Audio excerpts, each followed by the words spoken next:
It's always great to have you. Have you seen the commercial yet? I just saw it kind of halfway in the car. I'm coming home from I just got in the door. I've been out speaking in South Carolina today, Well, and I just got back, so I'm a little bit discombobulated. well, I mean, you're such a busy guy and you work so hard, and I don't say that lightly. So thank you for taking the time to spend a few minutes with us here. I'm going to try to ask some questions you may not normally get asked, make this a little bit fun. But when you get a chance, watch the video tonight and let us know what you think. We think it's a knock it out of the park grand hit. We really do. We think it's just really cute and smart, and think it really has a chance to go viral. So tonight, I'm going to start a little bit different, Tom. We're going to talk about diet. Rumor has it that you started a new diet, and this is something I've been involved with since about last August. I think Jack Hunter got into it a little bit, and rumor has it that you have Primal Diet. Well, I actually got Jack Hunter into it before I was even doing it. I persuaded him to do it, and he's had great results with it. But I'm doing it not so much for weight loss, although you do lose weight with it, but just for overall health reasons. And the gist of the Primal Blueprint, and by the way, I know you're saying, oh, you never get asked this. I'm getting asked this constantly. Oh, just Everywhere when I thought I was original, this is Thomas. what people want to talk to me about now. Because they look at me and they say, my gosh, it's like you're wasting away. Like, but basically the gist of it is that there are things you avoid, and there are things that you can eat as much of as you want. You don't ever count calories, any of this nonsense. You avoid the grains, the potatoes. Sweet potatoes are okay, but grains, the potatoes, the pasta, and these are things it's hard to get rid of. But on the other hand, you can have all the meat, all the fish, fowl, eggs, nuts, seeds, fruit, and vegetables that you want. So in other words, actual food, produced by by this planet. You can eat all of that you want, and you don't have to worry about, oh, I'm having a salad, I better just drizzle a tiny little bit of olive oil because I don't want to get fat. You can get all the olive oil on that salad you want. The olive oil is not going to make you fat. You can eat all the avocado and not feel like, oh, but avocado has fat in it. It's good fat. It is not going to make you fat. Bacon's not going to make you fat. Steak's not going to make you fat. You can eat I was in Las Vegas, and next to me was Stuart Rhodes of Oath Keepers. And it's 1 in, and I am eating a prime rib, which that's got Vegas written all over it. Yeah. And Stuart Rhodes is sitting there saying, oh, I'd love to have a prime rib, but I don't want to get fat. And I said, that is it. You are getting a prime rib, and I'm going to prove to you it's not going to make you fat. To the contrary, you lose weight doing this, but also the key to it is you feel much better. You're more energetic. You don't feel like you need a nap all day. You don't feel lethargic. So that's the eating aspect of the Primal Blueprint right there. Yeah, and by the way, like I eat 4 eggs at a time right now. Yeah. I don't hesitate for health reasons or diet. This is great for me. It is no problem. In fact, not only do I have eggs, I stuff them with avocado, which is sounds like actually pretty good. Just horrible according to the mainstream, but great. Yeah. Great. I've taken off an additional 10 pounds with this thing. Yeah, this thing has libertarian diet written all over it. It's like all about getting away from the food industrial complex. It is. You're going against the food industrial complex, and you're going against just the general consensus sort of advice that you get from the Department of Agriculture with their crummy food pyramid. Eat 6 to 11 servings of grains per day. So you are defying the government, the establishment, everybody. So it is so satisfying to do the exact opposite of what they say, and you're as thin as a rail. Yeah, this is great. Now, I just got a note here real quick, just to let you know, Tom, because I could talk to you all night. You're honestly one of my intellectual heroes. Love you. We're only supposed to go for a few more minutes here, and then we have a rapid-fire succession of other people following up.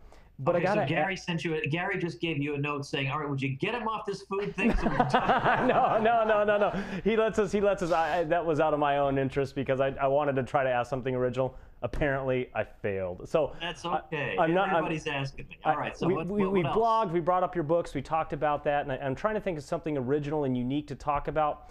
You're a fan of karaoke, I believe. Is that you and Bob Murphy? Is that correct? Well, Bob Murphy, I like to watch people do it, but for me to do it, I have to have more drinks than Bob needs. Yeah, I remember in Iowa at a C4L event a couple summers ago that there was a big karaoke kind of night, and that was a lot of fun. I think it was the first time I actually met you, and that was a pretty interesting night. Bob loves the karaoke. He's very good. Yeah, you got to have Bob on one of these nights.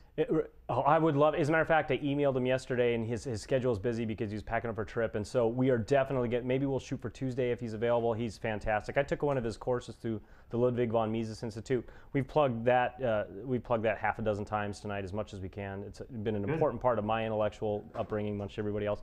But I got to ask you real quick this week. Everybody's talking about this bogus alliance between Mitt Romney and Ron Paul, and perhaps Rand Paul being the VP. Once and for all, because you are the Grand Slam crusher of all crushers that I've ever seen, put this one to rest. Well, I can't imagine that Ron Paul would. This would go against everything and that he is, right? I mean, I think he may believe that of the three people, Romney is the most personable, which, this is damning him with faint praise, of course. I mean, gee, more personable than Newt Gingrich? Wow. Or Santorum, I think right? They may have some kind of just on a human level, some kind of cordial relationship, but I don't think that means that, that the Ron Paulians aren't going to attack Romney or haven't been. I mean, remember that Dr. Paul is not the sort who likes to attack people in general anyway. Right. He's very uncomfortable doing it. He's been doing it because the campaign has put out all these attack ads, and then he's got to go on. He's got to defend the ads. What is he going to say? Well, look, they put this out. What was I going to do? Right? He's got to defend them, and so he's in a sort of awkward position as it is. But I mean, I can't. The whole accusation is so bizarre to me because the idea that Ron Paul would have some kind of alliance with the most establishment candidate, and then thinking that maybe something could be worked out when, the bottom line is Mitt Romney is basically John McCain all over again. Right. And we saw what happened with John McCain. Dr. Paul wound up having his own separate counter convention, in effect, the week of the Republican convention, the Rally for the Republic. So Mitt Romney is just a slightly younger John McCain. Right. Mitt Romney has said that he is not interested in. He thinks Ben Bernanke has done a good job, and he's not interested in attacking the Federal Reserve. Now, does that sound like Ron Paul to you? No. Do you think Ron Paul would say, I've been fighting the Fed for 30 years, but Mitt Romney's a real peach, so I guess I'll just drop that. I think it's a silly thing, and I mean, even in some crazy scenario in which whatever is going on, Ron Paul is not.